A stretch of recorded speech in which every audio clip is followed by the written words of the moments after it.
Shalom untuk kita semua, Bapak Ibu Saudara-saudari jemaat yang terkasih dalam nama Tuhan Yesus Kristus. Sebelum kita dengarkan firman Tuhan yang menjadi renungan di hari ini, kita awali dengan doa. Kita berdoa. Allah Bapa yang bertahta dalam kerajaan surga, kami mengucap syukur berterima kasih kepada-Mu Tuhan atas segala penyertaan-Mu dalam kehidupan kami. Hingga di saat ini Tuhan, kami siap mendengarkan firman-Mu, renungan di pagi ini yang mengawali setiap aktivitas kami, kegiatan kami. Biarlah itu menjadi sukacita baru bagi kami Tuhan. Biarlah renungan-Mu yang akan kami dengar menjadi sebuah awal penyemangat dalam hidup kami. Terima kasih Tuhan, kami manusia yang penuh dengan dosa, ampunilah dosa dan kesalahan kami. Amin. Bapak Ibu yang terkasih dalam nama Tuhan Yesus Kristus, firman Tuhan yang menjadi renungan kita di hari ini tertulis dalam kitab 1 Timotius 2 ayat yang keempat. 1 Timotius 2 ayat yang keempat. Saya akan bacakan untuk kita. Yang menghendaki supaya semua orang diselamatkan dan memperoleh pengetahuan akan kebenaran. Bapak Ibu Saudara-saudari yang dikasihi Tuhan, renungan harian kita pada saat ini adalah surat Paulus kepada Timotius, seorang pemimpin muda gereja di Efesus. Pada masa itu, gereja di Efesus menghadapi berbagai tantangan termasuk ajaran-ajaran sesat yang menyesatkan jemaat dan masalah-masalah dalam tata ibadah serta kepemimpinan. Tujuan utama Paulus menulis surat ini adalah untuk memberikan pedoman yang jelas kepada Timotius tentang bagaimana mengelola gereja dengan baik. Paulus ingin memastikan bahwa ibadah dilakukan dengan teratur dan hormat. Para pemimpin memiliki kualifikasi yang benar dan jemaat terhindar dari ajaran-ajaran palsu. Dalam konteks inilah Paulus menyampaikan kebenaran yang mendasar tentang hati Allah dalam 1 Timotius 2 ayat yang 4. Mengapa Paulus menekankan bahwa Allah menghendaki semua orang diselamatkan? Ini untuk mengingatkan Timotius dan jemaat di Efesus serta kita di tahun 2025 ini bahwa misi utama gereja adalah untuk menjangkau semua orang dengan Injil keselamatan. Keinginan Allah yang universal ini harus menjadi landasan bagi setiap pelayanan dan penginjilan yang dilakukan. Tidak boleh ada batasan atau diskriminasi dalam memberitakan kasih Allah. Lebih lanjut, Paulus juga menekankan pentingnya memperoleh pengetahuan akan kebenaran. Keselamatan yang Allah berikan tidak hanya sekedar pengampunan dosa, tetapi juga membawa kita kepada pengenalan yang benar akan Allah dan kehendaknya. Pengetahuan ini membebaskan kita dari kegelapan dan menuntun kita untuk hidup sesuai dengan kebenaran firman Tuhan.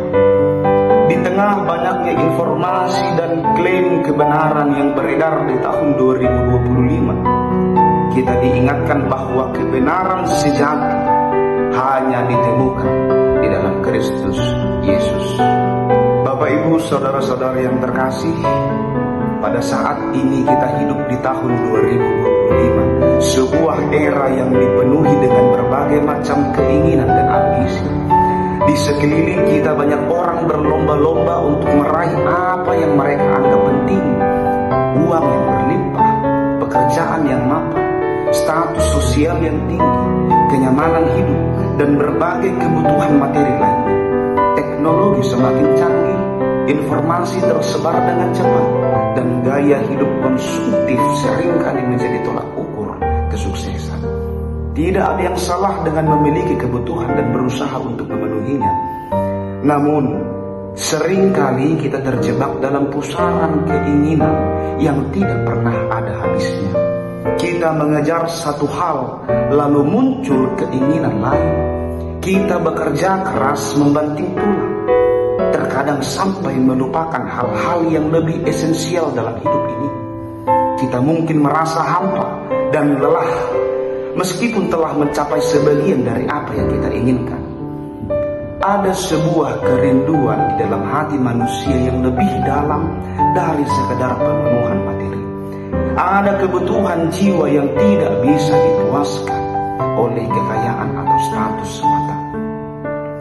Di tengah hiruk pikuk kehidupan dan gelombang keinginan yang melanda, kita diingatkan akan firman Tuhan dalam 1 Timotius 2 ayat 4, yang menghendaki supaya semua orang diselamatkan dan memperoleh pengetahuan akan kebenaran.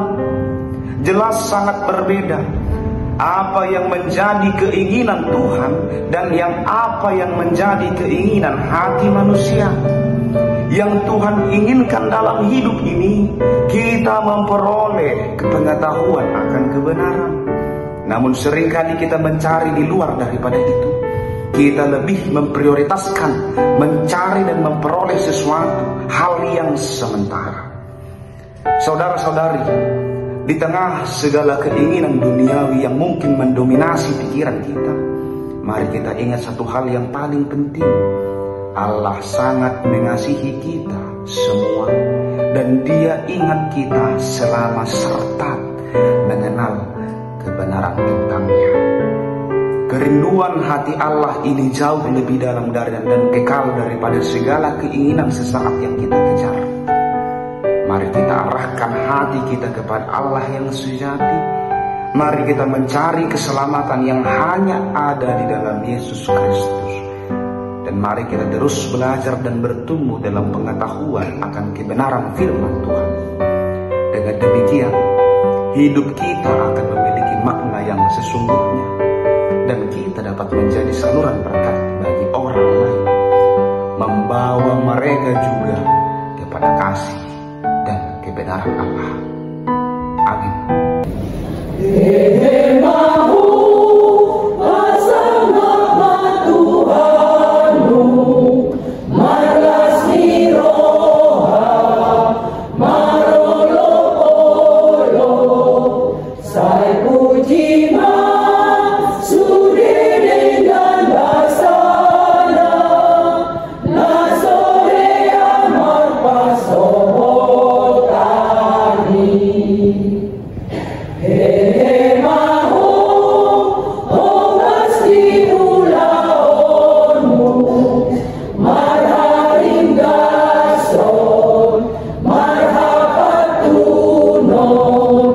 Sai to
dari mahal